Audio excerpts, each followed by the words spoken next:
Welcome to the Desert Oil Podcast, episode 004. As ever, I'm Greg. I'm Richard. And back again is... Tommy.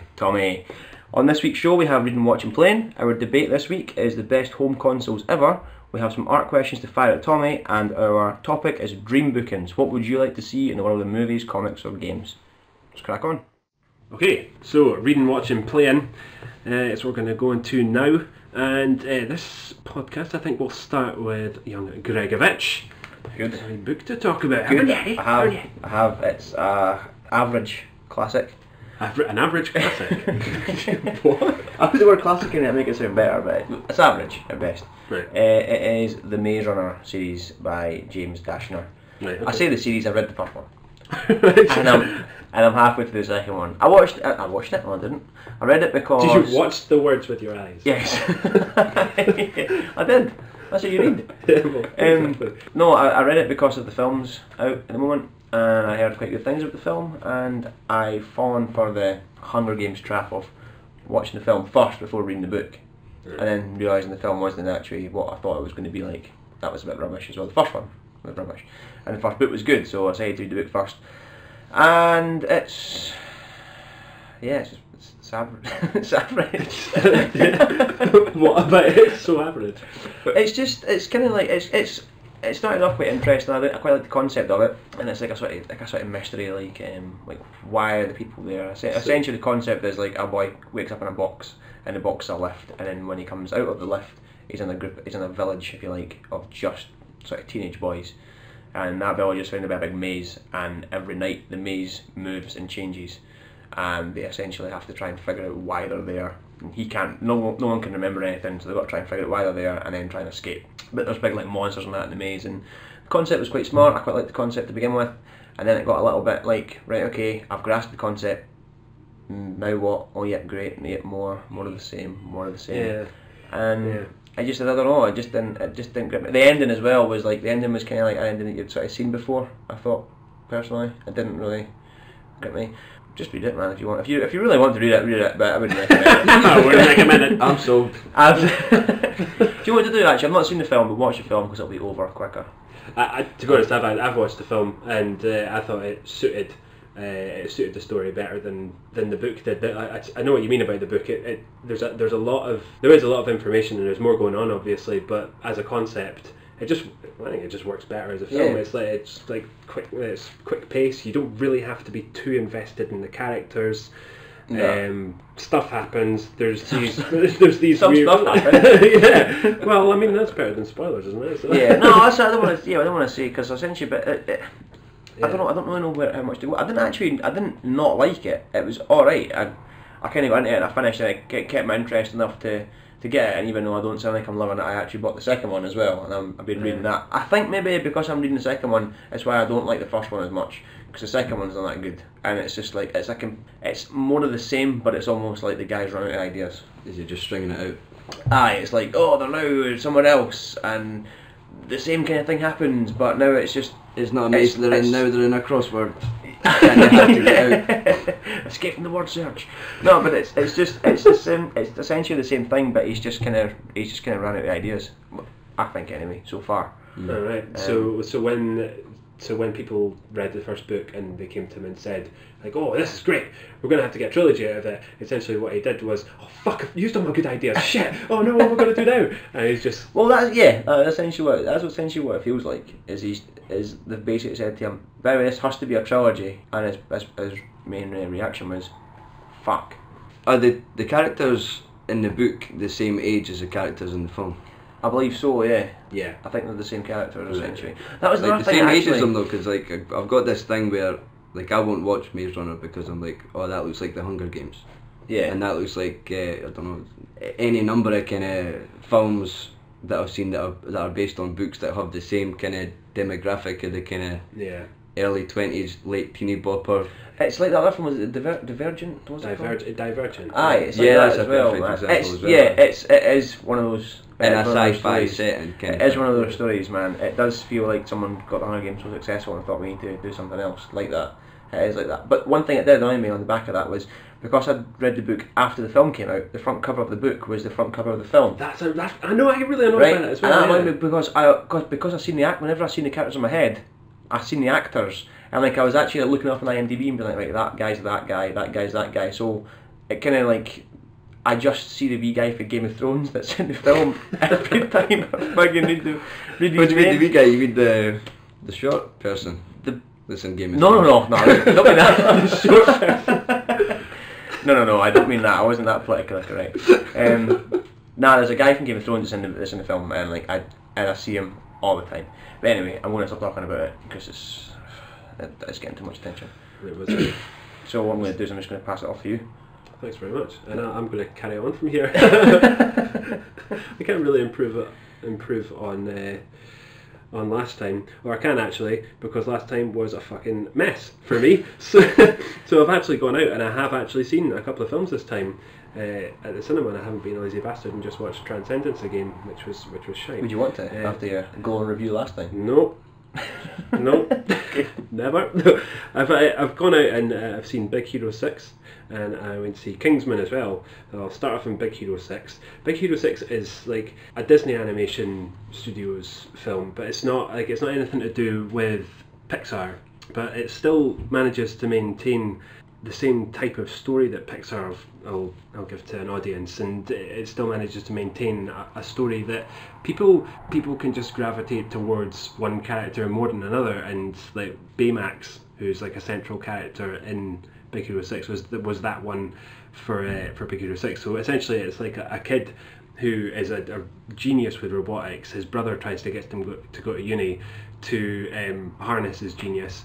And he ends up having to take over from his brother's latest project, which is like it's like an inflatable healthcare robot type thing that only really sees people as patients. So it'll only treat patients, and it can only understand like medical terminology. So if someone's like crying or whatever, the robot will actually try and provide a remedy for why they're crying, like from a medical perspective, and it just leads to loads of like quite funny misunderstanding and all that. It sounds a bit like sort of Sheldon from Big Bang Theory. Yeah. It doesn't quite get like irony or... Yeah, no, absolutely, yeah. It's like like it's got this like one very static emotion. But throughout the film, the kid and the robot, you know, they develop more and more. Well, he develops more of a friendship with the robot, and he begins to rely on the robot more, and it develops into this superhero type story where a team come together and have to fight a bad guy. But the main story is just between Baymax and the kid, and it's really, really cool. And there's some really like hilariously funny moments and some really, really sweet moments. I was going to ask you about that. It's like one of those films where it's like got adult jokes as well as kid jokes. Yes, actually, right. there's an absolutely hilarious scene that's more adult orientated, because it's to do with like when Baymax's battery starts to get low, he starts to act drunk. Oh, nice. And it's fucking hilarious. It's just really, really funny. But I would totally recommend it. There's also an Oscar winning that's just won the Oscars the other night. An Oscar winning short before it called Feast, which is really, really good. Which I would totally recommend anybody to go and see as well. That's what Pixar do, they put things before things. Yeah, but it's not a Pixar movie. No, it's Disney, and like, you know. Well, same thing. Yeah, but that's really good as well. Kingsman is different. It's a comic book film based on Secret Service by Gibbons and Miller. So like a veteran secret agent takes like a young rapscallion under his wing to train him take a spot in the Secret Service.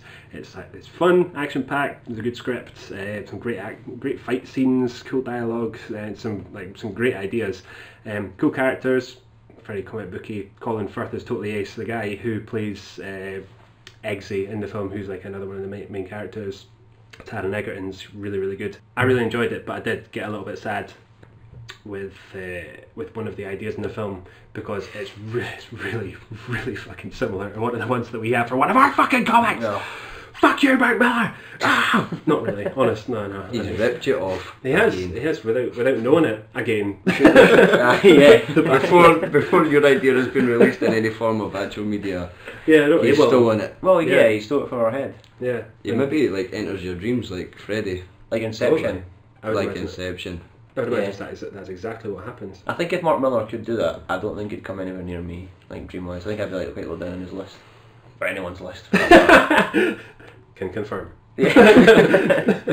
Yeah. And I would totally recommend that. And really, really quickly, I read Marvels as well by Kurt Busiek and Alex Ross, and it's fucking wicked. It's meant to be a classic, like. It's totally awesome. Yeah. I bet it's not as good as Maze Runner, though. No, Maze Runner's on a different level to it, like, Yeah. like way far down below it. Yeah. There, I'll hand over to Tommy. He's doing a wee bit of playing with himself or playing with games? With myself. All right, I don't okay. think anybody wants to hear about that. No, Could you really fill 5 minutes for that? If I started getting out, if I started whipping out some props or anything, this could take longer than 5 minutes. A lot longer. Props! It could take a horrible turn as well. People could get hurt. Goodness me. You get chucked out. Right. Well, depends what it's like. Tommy, You're can really I- intrigued then. I've been playing Resident Evil HD remake of the original Resident Evil game that came out on like PS1 Oh yeah. in like 97 or something like that. Yeah. Oh, right. A bit of retro gaming. Yeah. Retro action. Is it the same remake as the one that came out on GameCube? No, I don't think so. It's an updated version and it looks better than that one that came out on the GameCube. Right. Although I've never played that, so. But I'd imagine it looks a lot better because it looks Well, I like to real, think real. so. Because Right, GameCube is... This is on Xbox 360 versus a GameCube. It's amazing, like, it's really good. The core gameplay and stuff is exactly the same. I think the puzzles have changed. I think they've made as them a in- bit tougher. Oh, right, Or okay. maybe I've just got more stupid since I played the original one. But I can't comment on that. yeah, it's really, really good. But it's just exactly the same game practically, and you really kind of appreciate it in a different light when it looks so good and crisp, and you're essentially playing the same game, and you actually do get scared. You do get creeped out and stuff like that. It's a lot more atmospheric than the older, more recent Resident Evil games. What, have they like changed the music or something like that? Have they? No. There's practically no music in it, and the sounds are only your footsteps and doors opening. That's one until of the- something jumps in and goes, "Wah!" and then you like go, "Ah!" Are they like actual sound bites from the game that you just used there, or is that just? They are, yes. We should really... Oh, I like it. It's good. we'll be due them royalties now I know. Fuck. for using their material. Right. Well, Yeah, it's really. I mean, did you ever play the Resident Evils? I played Resi 1 for about 10 minutes before I realised what it was, and then changed my breeks. And then played Resi 2 for about 15 minutes and they're exactly the same. I never played any of them, no, but I am getting more and more into horror games. Like I really, really enjoyed Dead Space 2. That was like, I think that's the most recent horror game I've actually played. That's Cack Yourself scary. Ah, Games Tell me are. about it, I man. hate horror games, man. I can't No. do it. Nah. I once played The Sims and got broken into when I was wee. When I was The Sims, I was shitting myself. Because the music's like I thought you meant like somebody that actually broke into your house while you were No, it's it's just- no, I was just sitting playing Where's The your mum and Sims. dad? Give me a money. Go for it. I'm just playing the Sims, yeah. Why are you sitting naked playing The Sims? So yeah, Sims is like my level of horror. Of horror, right? Yeah. Well, probably shouldn't carry on trying to play horror games then. You shouldn't go outside. You shouldn't go outside, yeah. Aye. Or, yeah. This is really good though. I highly recommend it. It's just brilliant. It's atmospheric, and because it's all in the house, there's all these different camera angles that they use, Yeah. and it's just you've really got to kind of hand it to the original developers. So it stands the test of time then? Absolutely, yeah. It's. I mean, the controls can be a bit clunky when you're like the fighting and the action stuff isn't really up to today's standards for stuff like that, and they keep all the doors in. If you played it when you were younger and when it first originally came out, like any time you exited the room and went into a new room, there'd be a small cutscene with a door that would go and open, and then you'd like walk through it, or the camera would move through it, and then it'd go slam.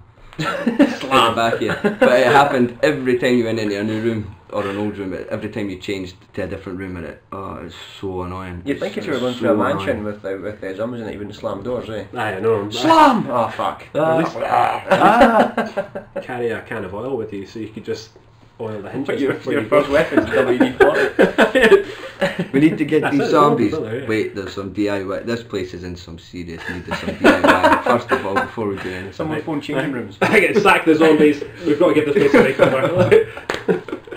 So recommended. Highly recommended. Excellent. We've got a bit of a spectrum there. Just pretty good, started off shite, got to highly recommended. It's good, very good. What most like we meant? I'd recommend the Maze Runner highly. If you like shit books. It's not actually shit. I don't know what I'm doing. Right, we'll just leave it there then. Let's get a ding. Yeah.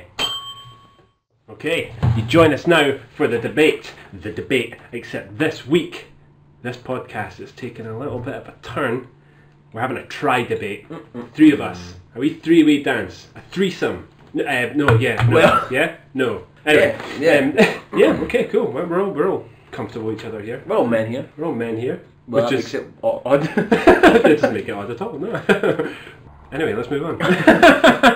So our debate this time is going to be what is the greatest home console of all time. Greg, open up the goddamn floor, motherfucker. I shall. I've got the floor.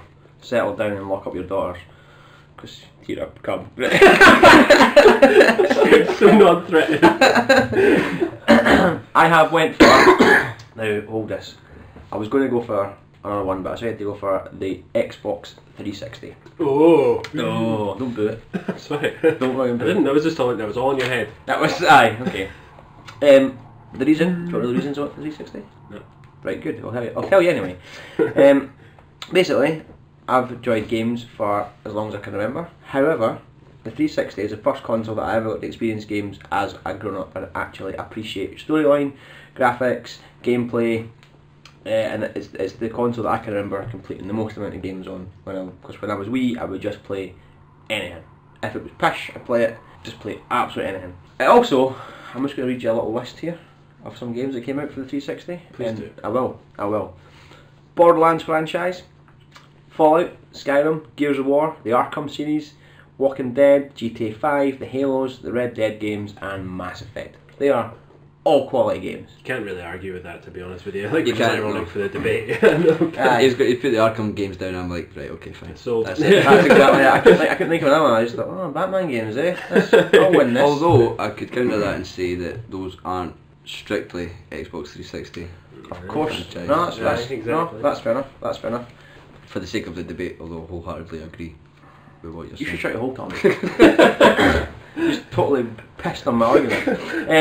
But Keep it up, also, Tommy. That's what I like to hear. I know you can get them on the PS3, but who had a PS3? Nobody apart from probably, well, The smart people. The smart people. Yes, something like that. It also was the first console where I know it's like people can be like sort of strictly gaming and like they're now becoming like entertainment centres, if you like. And I was kind of against that to begin with because I just wanted something for pure gaming. When I bought the 360, I got access to like Xbox Live, Netflix, Sky Player, BBC iPlayer, wee things like wireless controllers. It was the first time I've ever had a wireless controller, and it changed my life. It's totally amazing. Like, the first time you don't have to play a game The with feeling a lead, of the feeling of needing to get up for a piss and taking your wireless controller with you to the bathroom and then coming back and being like, yes! I tried to do it the other day with my SNES. Shocking. Is the SNES broken down the toilet? No, I dragged it with me the whole way. like some sort of like dead dog or something. I don't want to be apart from you. Yeah, I put my sack and drowned them. Anyway. No, but it's also like other things really you take for granted now is like hard drives. Like you used to have memory cards on game for consoles and multi-taps, like come having 2 controllers. That all kind of it's things you take for granted now. Nowadays, but it was all massive things back in the day. And also they had like games for gold as well, which wasn't that great. It was a total rip off of the PSN, but it was like a free game every month. Granted, the game was relatively shit, but it was still a free game. So yeah, you can't really argue, can you? not really, man. I got like I say, it's games that I've sort of fallen in love with, if you like. And if you were to ask me my favourite games now, you'd have your classics like Mario, Sonic, Street Fighter, Streets of Rage, stuff like that. But you'd also have a ton of these games in it as well. Yeah. Rather than like games on the Mega Drive. I like games on the Mega Drive, but there's probably like a handful of games I'd go back and play for 5 minutes and then maybe not bother. Yeah. After that or Or something. you'd put them on and be like, this is actually really bad. Why am I? Like, I love this as a kid. Well, I see you can't argue with that. And you guys are starting to mention Mega Drive and NES games. I'll jump in here. No, I'm not finished. Okay, carry on. Yeah, so that's why I like it. You finished now? I'm done now. Right, cool, right, okay. I'm gonna take a trip back in time, and I'm going to say that the NES, and well, it's a close call for me between NES and Mega Drive, purely because I think that they set the first standards for home gaming. The Atari, just before you before I jump in and say, what about Atari?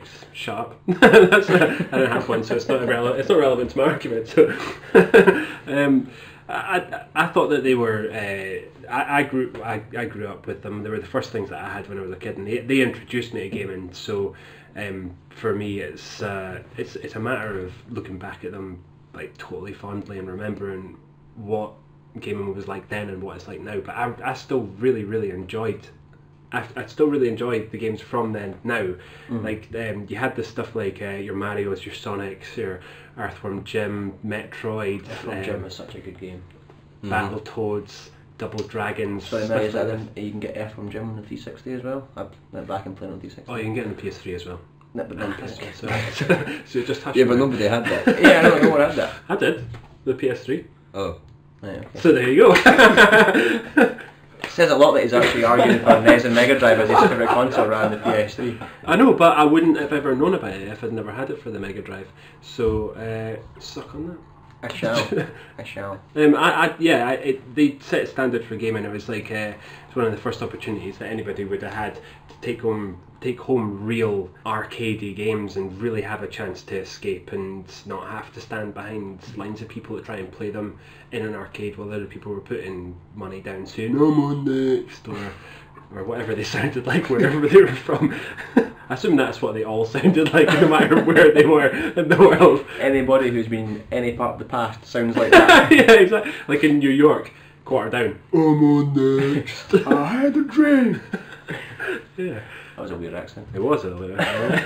I kind of figured these consoles are a little bit like, and I'll use this analogy that I've used so often in these podcasts. I know what he's going to say. They're kind of like Metallica, in that Metallica did an awful lot for heavy rock and metal, and you don't have to like them, but you got to respect what they did and what they've allowed people to build now and try and improve on. And NES and Mega Drive for me are like the Metallica of gaming. They're still there. They're still going strong.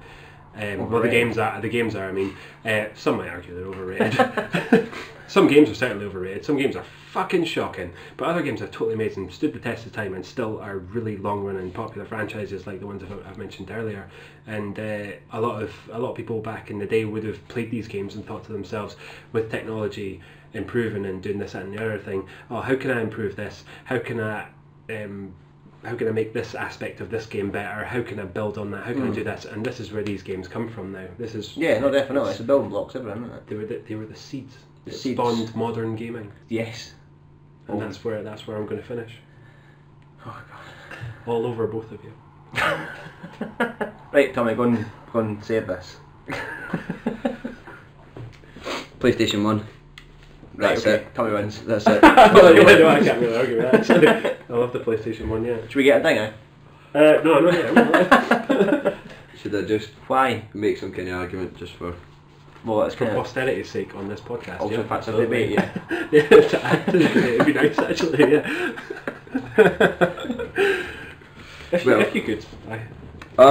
PlayStation 1 was a real trendsetter. Really shook up the market when it first came out because it came from Sony. It wasn't from either of the big two when it first came out. That's very true. Yeah. You don't even think about that anymore, do you? Nah, because because was always like it's one of the always main. been there. Yeah, exactly. They're the big dogs now. Well, They are. Tommy, carry on. And it's just my personal experiences. I would always say PS1 because there's just so many good games that I remember from like my heyday of playing games every day until my eyeballs bled and I had to go to sleep and get up and go to school and come back and do it all again. was it one of those things where you used to play it all day and then when you went to your bed and shut your eyes you could still see the game? Yeah, absolutely. Yeah, I love that. It's like when you play games now and you've been playing them for so long that when you're walking along the street you sometimes think about aspects of the game like in real life. So if you see like, I don't know, a skip in the middle of a road, you think, oh, I could jump onto that. I didn't jump onto a lamppost so I can get a bit higher in the map. Oh no, I'm not playing the game anymore. Someone drives past you in a bus and you try and blow up using imaginary grenades. Well, I don't carry about explosives. Well, Not anymore, man. Not since you landed on them, funny. Well, there were, to be fair, loads of like a ton of great games. Oh my god, there was for so many. PlayStation 1, and So many good games like the Tomb Raider franchise, Tomb the Raider. Resident Evil, Silent Hill, Gran Turismo, Tekken, Max Payne. Was that PS? That was PS1. That was PS1. Aye, Max Payne was good. I really liked Max Payne. Like I remember playing it and it was fucking weird as a It game. was It was fucking pretty real intense. Like Pretty grim and gritty and. the level with the baby and like the Oh baby my god, crying and the that's, blood. oh man, Still makes me. I don't think I ever played Max Payne, to be honest with you. that was sweet. Max Payne was good, but like obviously got games as well. Like the Metal Gear series, which is still Oh my god, that's a PlayStation classic. exclusive. Yeah, and there was the Tenchu series as well, which I'm still holding out hope for them to bring out a new game. The Tenchu is Tenchu good. series, I love the Tenchu games. What was Absolutely Tenchu? Was that Konami or was that Capcom? What was that? It was Activision, and it was it Activision? I don't think it was even questions we're having Konami. research, Tommy. Yeah, no. Right. Come on, man. Sorry, What are you I trying to do? Make us look stupid. I just went on a bit of a tangent there. I think Pause. Google. Restart. Activision, that's maybe. I'm glad you asked me that, Tom. No. Now with the wonders of modern technology. Did you ever play? This is one of my favourite games on the PS1. This is why I'll always argue for it. And it was never like a big, massive A+ title. Did you ever play Micromaniacs? You play Micromaniacs? Oh, I'm sure it did actually. Was that was the Micro Machines? It was like, game, yeah, it was Codemasters. I don't know if they're about anymore, but they basically had Micro Machines on Mega Drive now, which was a great success. Yeah. And then Micromaniacs was like little guys that were like shrunken down, and they ran about like labs and about like desks and stuff, and you got like weapons. Dude, it's a fucking immense game. Like even today, the graphics look shit, but Yeah. I'd still whip it if I got it. If I had it, my PS1 and you multi-tap. Oh yeah. Actually, I'm gonna try and get that. Try and buy them. Try and buy a PS1 and Micromaniacs. It's a great game. Well, you're going daft with the old retro consoles these days. Maybe you should get yourself a NES or a. I've got or a a Mega SNES. Drive. It's not a NES. I do want a Mega Drive. I want a NES as well. To be honest, I just like spunking money away. I think that's what it comes down to. Fair enough. Quite Well, right, man. Yeah, absolutely. Yeah, money's there to be spent, isn't it? That's it. Really. This has got quite deep, eh? I know all of a sudden. Yeah. You can't enjoy it once you're gone. Well, exactly. Yeah. That's why I'm speaking from beyond the grave in this podcast, wishing I'd spent all my money. Yeah, and who's laughing now? Because I went and spent it all on retro games. That I would just like have you ever emulated? Like you can get emulators and stuff for old retro games. yeah, I know, but it doesn't feel the same, does Nah, it? no, it shouldn't. But I've got a bunch of retro games for the 3DS as well, and like as nice as it is to actually sit and play them, you're still not getting that full effect of them being on a TV and having a controller for it. It's just like playing the game on your mobile basically, and they are great. And like I started playing Legend of Zelda 2 recently, which was I think it came out in like 1987 or something like that, and like trying to complete a game that's like 26 odd years old. Whether it's too hard for you when you're little and you just start smashing it when you're this age. I really enjoy those old games and bringing them back back to now. Do you ever find like if you go back to a game now and you think this is bloody solid? Like how did I do this when I was wee?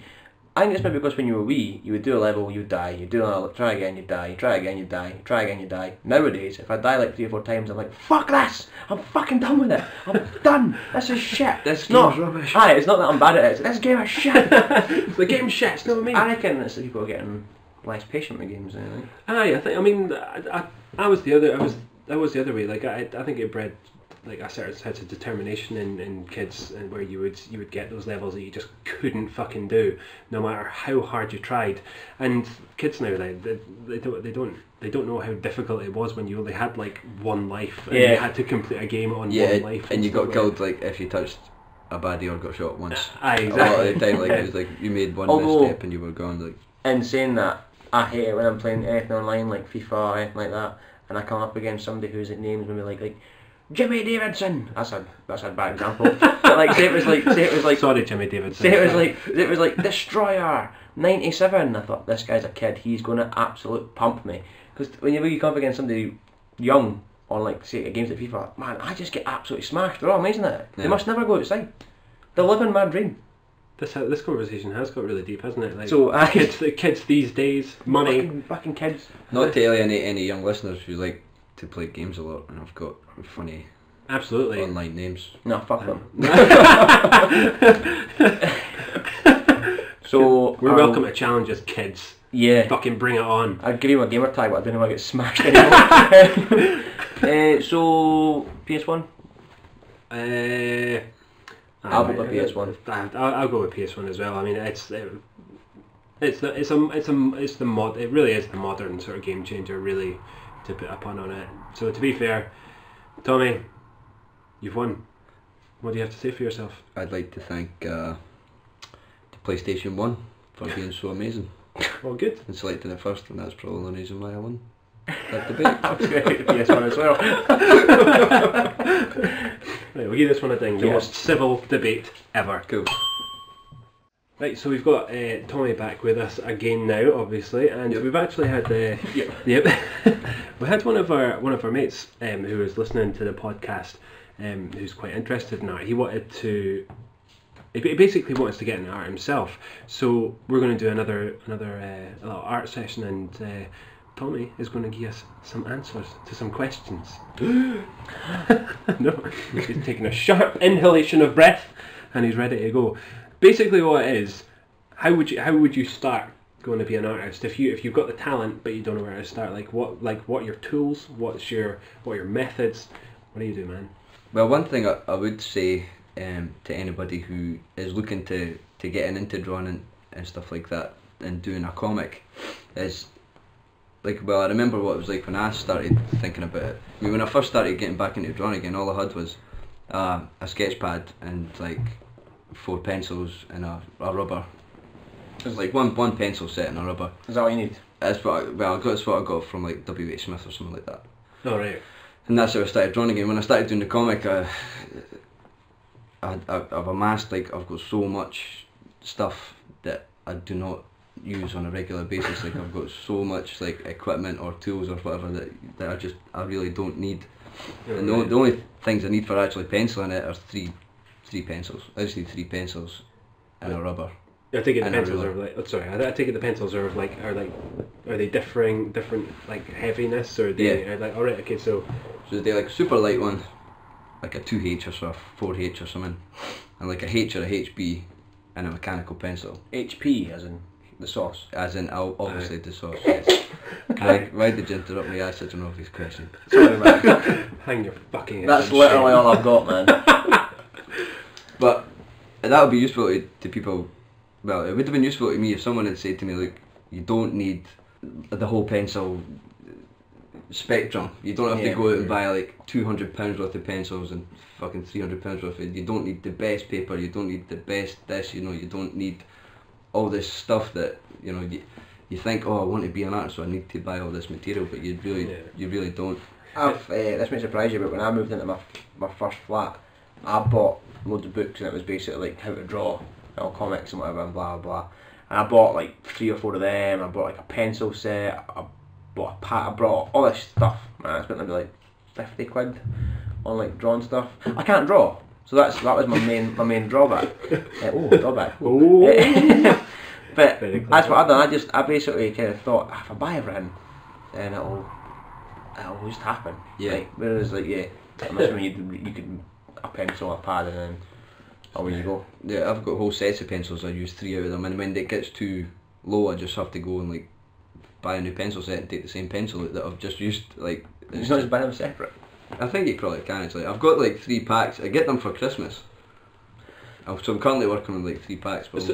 So rather than getting packs of socks, you get packs of pencils. Yeah, people think they're you must go through pencils like fucking pairs of socks, for instance, but I don't.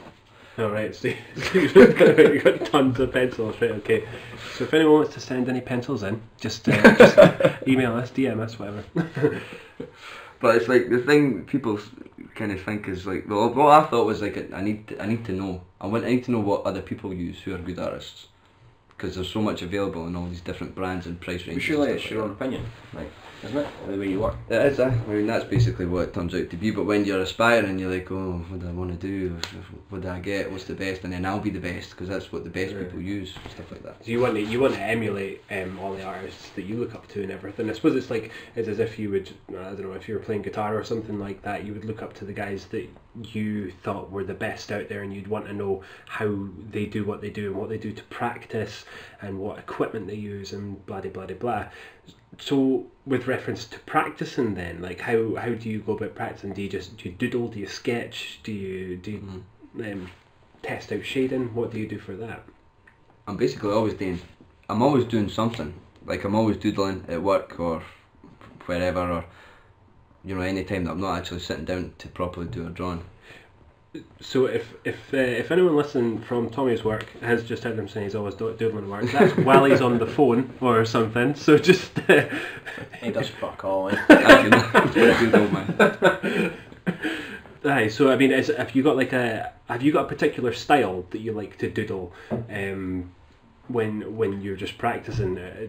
Doodling's just like switch off and just like your freehand. Yeah, you just do freehand stuff, don't you? See, on the back of equipment and stuff, like I know like if you go on DeviantArt, a lot of people's artwork nowadays is like digital on it. So is there any like sort of free drawing software that you need, or anything like that, or anything that you not especially need, but I've got like one piece of digital equipment that I use, and it's a graphics tablet.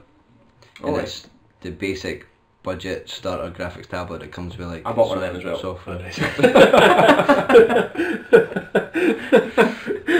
Sorry. And that seemed me okay. I mean, I use it. I don't really use it for digital stuff. I've done some colouring and stuff like that in the past, but I don't really. I'm not technical enough. Yeah, I've done some crayon type colouring in the past. The worst thing about crayons is every colour tastes the same. I have to take your word on that. Nice. But I think like I know when you sent us stuff, you'd had it all penciled and then you'd had it all inked and then you went on and sort of shaded it, coloured it and that. Yeah. Can you do colouring for books not digitally? Can you do it all kind of? Yeah, I believe some people will paint. I've seen that. That was in Arkham Asylum. Yeah. And with reference to Marvels as well. Alex Ross, the guy. I don't know if it's watercolours or whatever he uses, but I think he uses a bit of oil and a bit of acrylic to get these really lifelike looking. They look phenomenal, absolutely immense. Yeah, they really do. It adds a total different dimension to a comic when they're painted, because it's something that you don't really see. You rarely see. Because yeah, like with Arkham Asylum, it gives an edge and it gives you a different style and everything like that. So, have you ever tried to do the painting yourself? Is that something that you're? I've tried a bit of dabbling, but I think I'm just best when I'm illustrating. No, right. When I'm just straight up kind of drawing stuff. I think that's my strength. I'll be controversial and say the painting that I've seen in books. I've not read Marvels, but the painting that I've seen in books, I don't really like it. Yeah, I've got to admit. I'm not a huge fan of it. I mean, it's different. You'll put up and go, oh, that's a bit different, and when you start reading it, you're like, I don't know if I like this. Do you know what? On the back of literally having just read Marvels, I had that exact same opinion, because with Arkham Asylum, I couldn't tell what was going on in Arkham Asylum. I had no fucking idea what was happening. Yeah, absolutely. I love Grant Morrison, but I read it and I was like, what actually happened there? And then you read there's in the book I've got, it's got this script. It's got the script at the back. Yeah, and then you start reading the script, and I didn't even get all the way through it. I was just like, there's absolutely no way I would get any of this subtext. Like, no, it's a fucking struggle. Apparently, and that as well, is it Humpty Dumpty? Isn't it? Or Tweedledee and Tweedledum are in Arkham Asylum. I didn't actually know that until I read the script that says, in the background. Because the actual shot of them, if you like, is like two black splodges with like white dots for eyes. And I was like, what the fuck? Yeah, exactly. If you're reading that, you're like, what the fuck? But so don't paint. no, but that's the thing though. Like Marvel's is totally like the opposite end of the scale, because they're so the paintings that are done. I don't know if it's just the way that the colours have been added, or I don't know if it's like painting on top of the actual illustrations, or painting the characters just purely through paint. But it's amazing. It's really, really good, and I totally recommend it to anyone. But the guy's a legend. Like, Alex Ross. He did Kingdom Come. Did he? Aye. I take back everything I said. Yeah, so painting can be super effective as well. And is that what you wanted to come into next? Was there another thing to come out there? The digital stuff's just too technical for me, I think. If I get a chance to kind of sit down and get my head around it, if I get some free time, I'll do it. But I think I just prefer the kind of traditional way of I like it. illustrating. Like that's my. So is there a lot of shortcuts in that within digital stuff? Does it take anything away from it? Could you be like, oh, that was great, but he's just like sort of pasted that or used like some sort of filling tool or anything like that? I think because it's the problem that I had with the pad was it didn't feel like I was drawing on a piece of paper because of the pressure sensitivity and the way that it picks it up. It just didn't feel right. But I think if you spend quite a lot of money on like a really good graphics tablet, or you can get like these touch screens and you can draw kind of straight on the touch screens and get big huge ones. Yeah, I've seen people using those and they all look pretty cool, and they all draw on those the exactly same way as I would draw like on a piece of paper, whereas when I sit on a graphics tablet it just looks the one I bought must have been really cheap because I couldn't barely even use it. I'd been better off with an Etch-a-Sketch. Would you have been? They're bloody hard. Etch-a-Sketches are hard. Everything I drew was square. So easy then. Right. There was a question I wanted to ask actually. After you, so if there's somebody who's gone along and drawn out, say, just a page of a comic, and they've done their panels and they've done their penciling and they've maybe inked it and stuff like that, how would they go about like making a copy of that? Is there special tools that you would use to scan it, or is there like how would they go about it? How do you do that? I've got a big ass scanner, like it's huge, this big muckle thing. It cost me like 130 quid. But I think it's like still, I think that's at like the bottom of the scale for like big A3 scanners, because I like to do it on the proper page on A3 paper instead of A4 or something like that. Is that just for detail, so you can get a lot more detail on it? Like, yeah, I think the actual comic pages that like publishers use, that they send out to artists who work for them, I think they're actually smaller than A3. Alright. But still bigger than A4. Like to get these kind of margins that they have for the top and the sides. Oh, right, yeah. Something like that. Technical. Technical. Yeah. But yeah, that's what I use, and then I scan it onto my computer, and then I just do like finishing touches, and I take away things that are just little touch ups and stuff like that. Adjust the contrast and stuff. So I don't really use the computer side for that much these days, not anymore. Oh, right. When it comes to actual comic stuff. But that's where I totally fall down. That's where I could really use some tips on myself, really, to get up on the kind of you've come to the right place. Well, you might well have. To be honest, if there's any artists out there listening who, if you want to provide any feedback for Tommy, in fact, get in touch. Like, I mean, absolutely, it's always a tip or two. This whole thing on his head, eh? Yeah, exactly. So you're going to help us, because help. Well, I know it's everyone's helping each other. We're helping people waste time and sharing's caring. Yeah, exactly. So actually, I think I've got mixed up with something as well there when I'm asking a question. I think I remember you saying something about a light box before. Yeah. What's a light box again? A light box is just like a big pane of glass with a light under it, right, which you can lean on top of to trace one image. Right. Another image, really. So is that when you're doing? So you've done your initial sort of rough penciling, and that's when you get your proper penciling done, and with the better detail done. Yep, and that's when I put another piece of paper on top and do my inked version on top of that as well. Oh, right. So you keep them all separate? Yeah, I try and keep them separate so I can be like, that's my pencil work, there's my inking work. And that's when you go, right, okay. Yeah, is that for pride, or is that well, I thought I had to do it, and I thought I had to do really good pencil work and really good inking work so that I would get really good at doing both of them independently, and I had proof of, the work that I'd done on them, so I could like use it as CV stuff. I have to be able to show I'm a penciler or an inker if you're going for a job at a comics company, because it's either one or the other. But actually, a lot of the times these days, I think the artists just ink a lot of their own pencils. Yeah. And my pencil work now is just scary.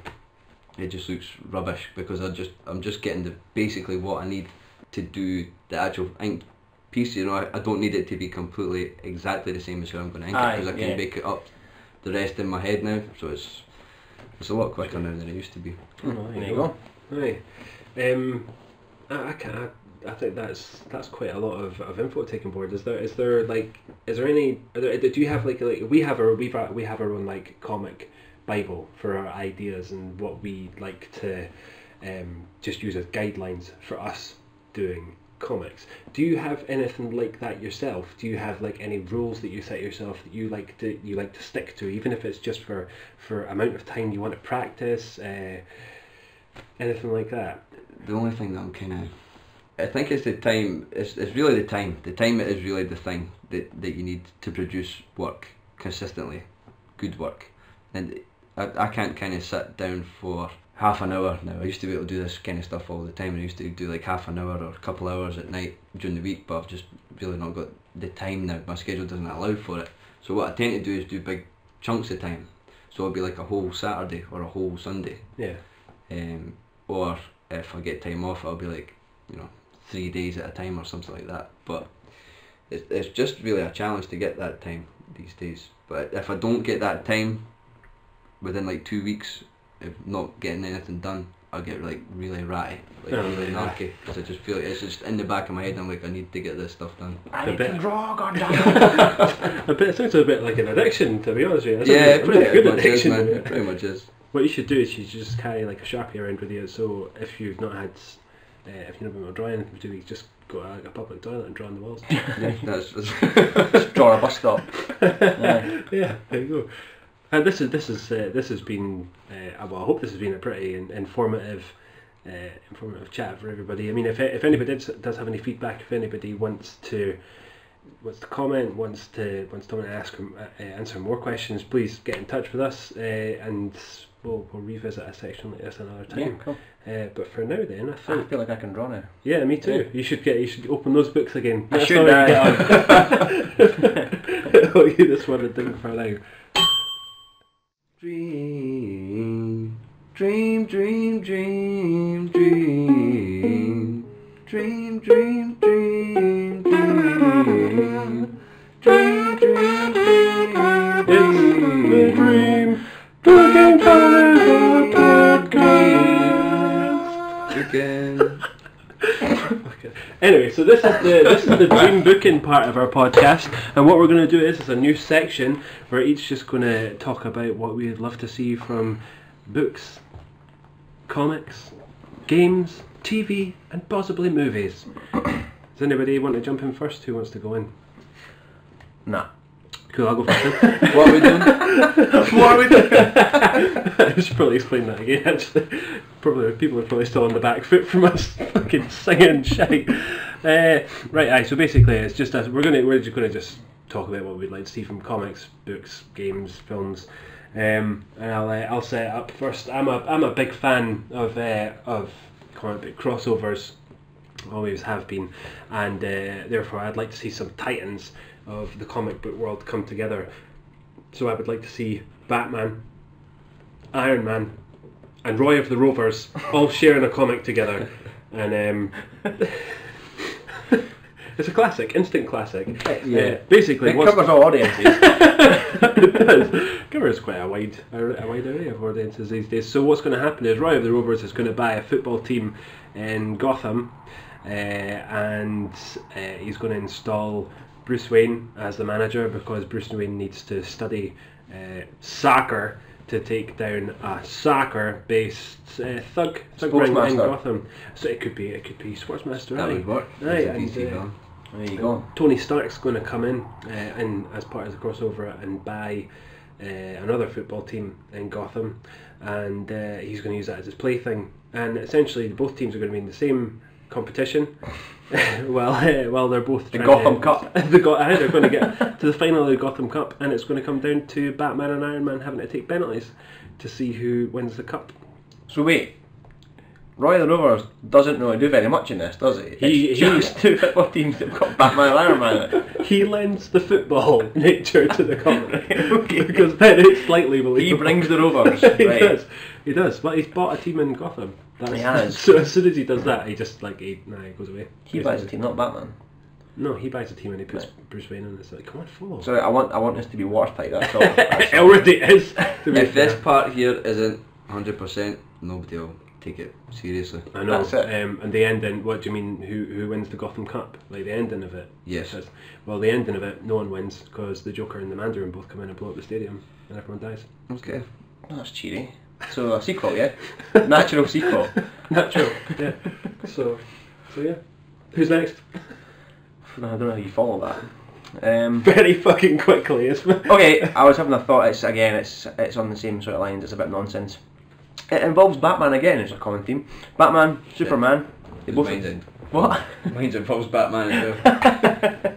They both retire, and they go head to head in the TV world by both getting TV shows, TV talk shows, to be precise. Nice.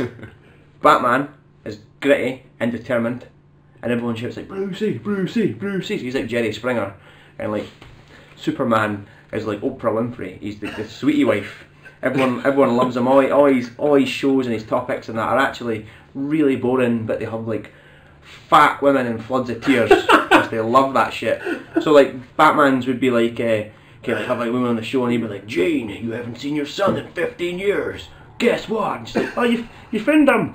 And he's like, we did, but he's dead. Bring him out! Bring him out! So they wheel out this headless corpse, and she's like, oh my god! And he's like, cuddle him! Cuddle him! She's like, so he's basically making this woman like cuddle this dead body. Oh my god! Whereas on the flip side of that, Superman's would be like, oh, so Mary, you haven't seen your husband in 15 years. No, I haven't.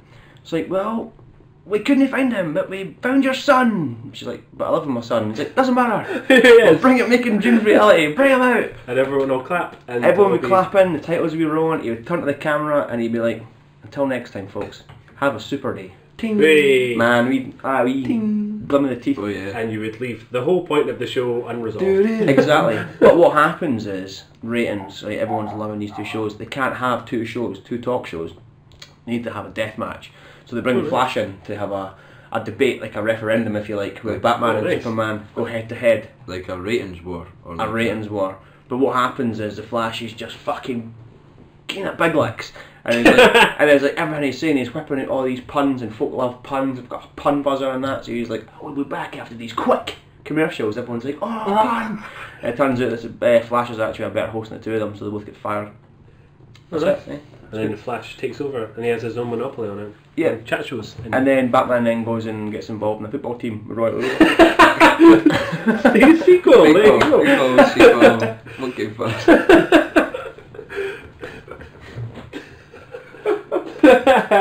That's brilliant. There you go. Well done. Tommy, enter the fray, please.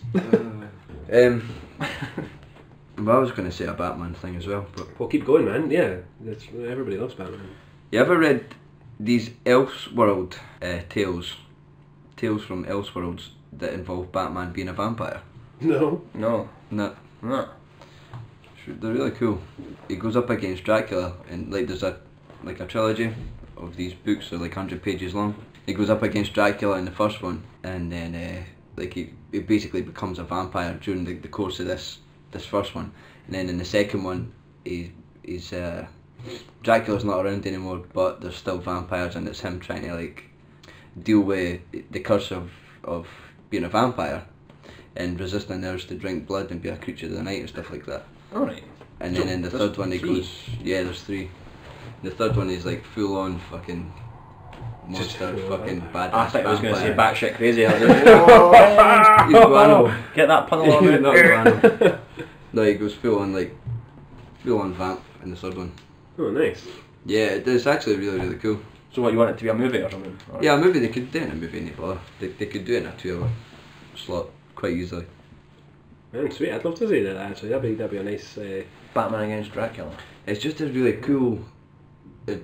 Once he becomes a vampire, like the imagery, like is so cool. They're doing with these big, massive wings, and his cape's still there, and that's still swirling around. And the guy who does the art, Kelly Jones, is really good at conveying this kind of horror,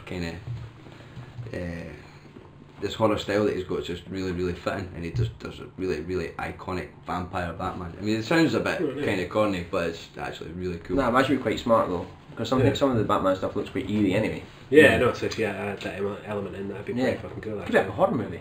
It could be like a Twilight vampire. And Oh, be I all thought it was like a Twilight movie. That's what Yeah, get out. yeah, no, that sounds pretty cool actually. Yeah, I'd take that one. they're pretty good books. I've just read them recently, so I thought that'd be pretty cool. Oh, there you go. Right. Okay. Well, let's get another idea onto the table then. What else would you like to see, Greg? What is I've got one that's a bit more serious, and actually made it happen. All right. Preacher, Garth Ennis's Preacher, Yeah. making it a TV show. Sweet. Has to be a TV show. It would lend itself so well to a TV show, and apparently it might be happening. 2015, apparently the summer or late November, December-ish. Apparently it's coming out. Seth Rogen's writing it.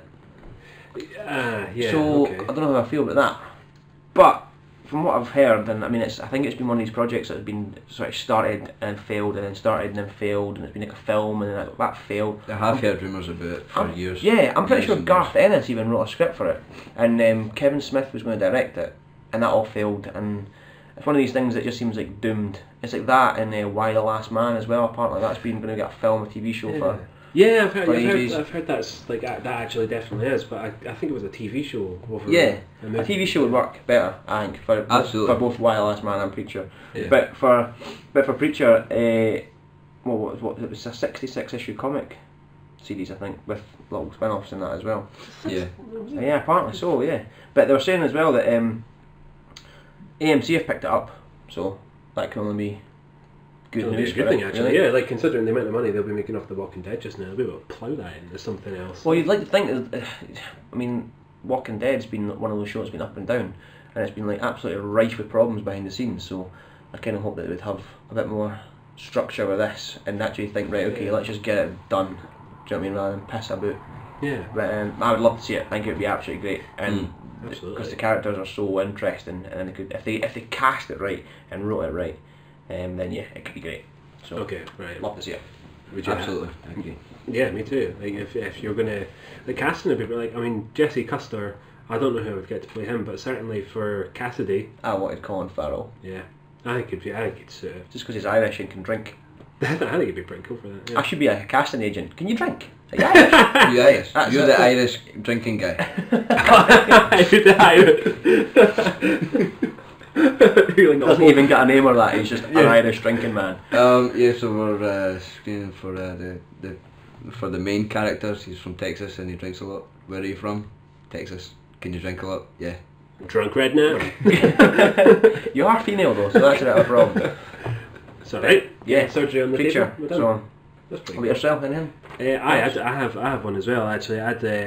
In about like I don't know 10-15 years, something like that, when everybody's just a bit, maybe people are getting it to the end of their tethers with superhero films, because they're all like all the ideas have been done, all the original waves have been done, and it's just getting to the point where they're wanting to milk it for all it's worth. I've got a comic book that I would like to see be turned into a film, and that is Punisher Kills the Marvel Universe. This is a great idea. I think this would be a really good way to basically reset the entire universe and just leave it where it's lying for a bit. Basically, the plot of that is Frank Castle, before he's the Punisher, his family's killed in the middle of a battle between the Avengers, X-Men, and some aliens in Central Park. He sort of confronts Cyclops and a couple of other guys once he finds out his family's been killed, and he kills Cyclops and another two, and basically gets put on trial. And it's Matt Murdock, aka Daredevil, who's representing him. From there, he gets recruited by this guy called Kesselring, who convinces Frank Castle to become the Punisher and kill all these superheroes. I'd quite like to see it if just see him just wander around killing off loads of these characters. I think it would be a great way of ending it, man. And the actual cast for that film would be ridiculous. It'd be huge. Yeah, I know. But You'd it'd have be to- quite ironic, because you'd essentially be killing off all these characters and bringing an end to the Marvel Universe by introducing a new character. yeah. It'd be the So perfect opportunity to introduce Punisher, wouldn't it? So. because it's just basically his origin, isn't it? But instead of the mafia cutting down his family, it's superheroes. Yeah, That's it. it. Yeah. So that's his target. That's his target for his vengeance. It's actually quite Yeah. a funny thing, because I think that would lend itself better to a film than the actual book, because the book's really thin. It's a really short. It's really short. Yeah, And really short. it's just, I don't know. I think Man, that's a great idea. Killing off all the people that you've like watched for like what, about 20 years maybe. Yeah. Killing off like Captain America, he may be dead, but Iron Man, Wolverine, everyone, just all of them. The people that you've grown and said like, oh, that's Hugh Jackman, that's definitely Wolverine. Kill him, fucking just kill him. Just yeah, exactly. Just kill him. Like, kill them all. It'd be a good way to put like a full stop to that branch of movies, and just maybe like reset it all and introduce different heroes or different ideas or different. No, yeah, don't reboot it. Don't reboot it. Reset the idea. I mean, rather than the actual films. So you could get all this time to introduce new characters and new ideas and just try and I don't know come up with some more originality. Who would you have playing Frank Castle? Tommy, I think you had an idea for this that I don't want to steal. So there you go. Tom Hardy. Tom Hardy, man. Yeah, Tom Hardy would be fucking awesome playing it. Yeah, he really would be. Yeah. He's the man, isn't he? Yeah. He is the man. He's so dreamy. Actually, and just before we started recording this section as well, Greg had a really good idea for the end when Tom Hardy reveals a wee secret. Yeah, Tom Hardy basically kills everyone, takes off his Punisher t-shirt and then puts on a Bane mask, and the whole thing's been a big sort of DC plot to take down Marvel. And DC filmed that part. So yeah. And then Bane goes and kills everyone in the DC universe. Yep. And that spawns a new trilogy. Exactly. And then a reboot. Yeah, exactly. He just kills Green Lantern or Ryan Reynolds over and over and over again. For an hour and a half. For an hour and a half. I'd watch it, man. I'd pay admission fees. Like in various different ways. It's getting like they look like a wily coyote. You know he dies in it. You know Green Lantern dies in it. I don't care. He's still in it. I don't want to watch it. Amazing. There you go. That's that. Are there any more ideas on the table? There's got to be ideas on the table. If anyone else wants to say what they would like to see through films, games, whatever, then get in touch with us as well. Any games anyone would like to say? Quickly, because I know we're pushed for time a little bit, but Fallout. I want a Fallout game set in Edinburgh. Oh yes, absolutely. I would love a Fallout game set in Edinburgh and utilise like Edinburgh Castle, Forth Road Bridge, Pentland Hills, underground Edinburgh. Obviously, if you don't know Edinburgh very well, this will mean nothing to you. Look at Mary King's Close. Mary King's Close. How freaky that would be. Yeah, look up a sky shot, like a bird's eye view shot of Edinburgh Castle, and imagine that as like being like the last surviving city. And like if you like a Megaton, if you've ever played the game, something like that, it would be. You played Fallout?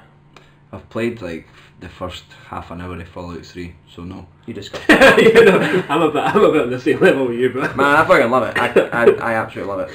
And would all characters have to have Edinburgh accents, but like the really chappy ones? Alright, pal. Aye. How you doing, mate? Aye, basically your starting armour would be a Kappa tracksuit, a baseball bat, and a few roll-ups. And Kappa tracksuit bottoms on the top. Aye, yeah. But yeah, I think it would be quality. So, Bethesda, if you're listening and you go for a Fallout Edinburgh, I want like 3%. I'm not greedy like that. 3%. Alright, well that's reasonable. Of everything. 3% of everything. The estimated £50 million that they'll make. Aye. The game, the merchandising, the series franchise as a whole. Yeah. Actually, fuck that. I don't want 3%. I want a bit of the game. I want to be in a game. That's really 3% away from that. Could just be a character who's killed off in 5 seconds there. Hey! Oh yeah. Oh well, there you go. I want 7% and a voice from Start higher, then let them barter you down. I don't understand Barton, which is really ironic, so that's what Fallout's about. So, so bad at it. so from what I understand, you don't want to be in the game? No, I do. Cool, right, okay, we'll give it a ding. Okay, another Desert World podcast done. No, hopefully everyone that's had a wee listen to that has enjoyed it again. You guys happy with this week's show? Had a good time. Yeah, I enjoyed it. Thank you. Bit tired, pretty sweaty, out of breath, and he has the bottoms on. I'm glad all those star jumps worked for you. This is definitely not our second attempt at recording this podcast because somehow I accidentally deleted the last one. So we'll not even address that, which is great. So as ever, we're on Twitter at Desert Wales, Instagram at the Desert Wales. Yep, but it's only the for Instagram. And then my fault. you can email us, which is thedesertwales@gmail.com. You got anything you want to say to us? Any feedback? Any abuse? Just let us hear from you. And if you have any, what would you rather questions or anything like that, then we might, fire them our way. Yeah, Love stuff like that. I love them. We might put them in a wee quiz. Oh no! Oh yes. Well, also iTunes, subscribe. Oh, Look us yes. up, subscribe, and then we'll magically appear on your phone or your iPad machine. Your technology machine. We're also on YouTube as well, so if you just search for the Desert Whales, you'll be able to find us there. Right, that's that. So it's cheerio from me. And it's cheerio I from me those as two well. Right, cheerio from me. And me, huh? Yeah, bye. Right. Fucking hell, man.